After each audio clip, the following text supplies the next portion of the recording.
Hello les copains, j'espère que vous allez bien. Nouvel épisode, beaucoup plus court que les derniers, parce que déconfinement, parce que mal de dos mais violent comme il faut, qui m'a un peu empêché de me mouvoir. Je commence déjà à mal parler, me mouvoir comme je le voulais. Et du coup voilà, épisode beaucoup plus court et surtout. C'est l'anniversaire de ma fille dans pas longtemps et je me suis amusé à lui customiser une pochette de DS. On commence tout doucement à la faire jouer à des jeux vidéo, des trucs comme ça. Et moi, ça me fait super plaisir. J'ai l'impression de transmettre un vrai patrimoine parce que ça représente une bonne partie de ma jeunesse et de même toujours maintenant. Hein. C'est toujours un mes médium, je sais jamais comment on dit, que j'affectionne particulièrement et qui m'a permis de faire des progrès en langue, par exemple, voilà, de faire de découvrir pas mal de choses, beaucoup de choses culturelles, tout ça. Enfin bref, voilà, tout ce qu'apporte le monde vidéoludique. Je vais pas faire une vidéo là-dessus. Vous voyez très bien de quoi je parle, je pense.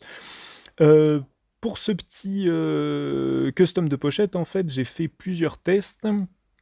Et je voulais vous en parler parce que du coup j'ai fait un petit test avec du feutre à alcool et ça fait pas mal de temps maintenant que quand je sais pas comment appréhender un nouveau support ou ce genre de choses et que par exemple là je veux que ça tienne, je voulais bien sûr que lui faire un truc qui lui plaît. Donc on va revenir dans l'ordre. Je suis parti comme vous pouvez le constater sur des personnages Ghibli, un peu voilà premier et puis secondaire et tout ça pour faire un truc un petit peu sympa en prenant une couleur par personnage pour faire un peu rigolo et tout ça, que ça se dénote, qu'on comprenne bien qui est qui et que ce soit pas un truc qui n'ait aucun sens, qu'on comprenne rien, parce que j'ai quand même fait quelque chose de bien fouillis, comme vous allez le voir.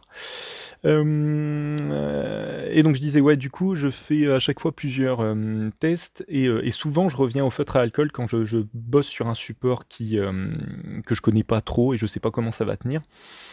Et j'ai vraiment de bonnes surprises à chaque fois avec. Là, voilà, là j'avais fait un test. Alors normalement on le voit un petit peu au début de la vidéo. J'avais fait un test vraiment à l'arrache sur un petit bandeau qui sert pour le mettre à la ceinture. Je sais pas quoi. Bref, on s'en fiche. Bref, j'avais fait un test là-dessus et je m'étais rendu compte que ça fonctionnait assez bien. Et du coup, j'avais attendu que ça sèche, puis j'ai essayé de frotter un petit peu, voilà. Alors je suppose qu'à mon avis, si on frotte comme un taré dessus, ça va finir par quand même s'enlever, hein. Ça reste de l'encre alcool, je sais pas comment on dit, bref, ça reste quand même une couche qu'on peut gratter et enlever quand même, parce que c'est pas incrusté non plus dans la matière. Mais du coup, voilà, je voulais vous montrer ça parce que voilà, le résultat est quand même super sympa. Le tout fonctionne bien. L'avantage du feutre à alcool, c'est que. Alcool. C'est que. Petit côté russe. C'est que les couleurs sont super intéressantes. On a à la fois, alors pour ceux qui n'ont jamais testé du feutre à alcool, en fait, on peut pas mélanger les couleurs. On peut faire des dégradés, mais en fait, on peut pas faire comme avec de l'aquarelle, par exemple. On peut pas prendre deux couleurs et puis les diluer et les mélanger. On peut à peu près y arriver, mais c'est très compliqué. En tout cas, c'est pas fait pour être utilisé comme ça. Généralement, on utilise le feutre à alcool en couche, en superposition.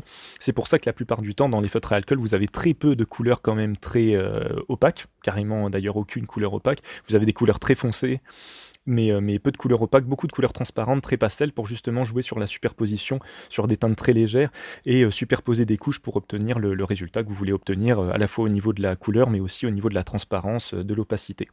Donc ça reste un outil super intéressant à utiliser, qui s'utilise à la base dans du dessin technique, dessin automobile et tout ça, généralement architecture, tout ça.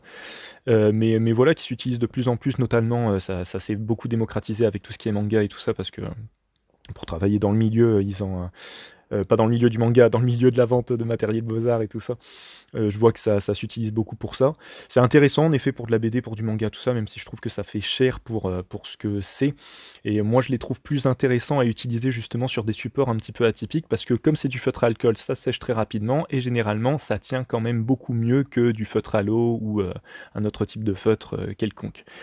Voilà, qu'est-ce que je peux vous dire d'autre? Bah, j'espère que le résultat vous plaît, hein, et j'espère que le résultat plaira à ma fille. Je vous dirai, si ça se trouve, elle va me dire, ah, c'est de la merde. Et voilà, j'espère pas. En tout cas, moi, je me suis bien amusé à le faire, hein, comme d'habitude, c'est vachement sympa, et je voulais vous montrer ça parce que ça fait un petit épisode un peu différent, même s'il est beaucoup plus court que les autres. Ça vous montre un petit peu une autre facette de ce que je peux entreprendre et puis ouais, voilà, c'était super amusant à faire, voilà, je pense que j'ai un peu dit ce que je voulais vous dire, j'espère ne rien oublier. Encore une fois, si vous avez des questions, n'hésitez pas. Sur ce, je vous souhaite une bonne journée, bonne soirée et à très bientôt, semaine prochaine pour un nouvel épisode. Salut!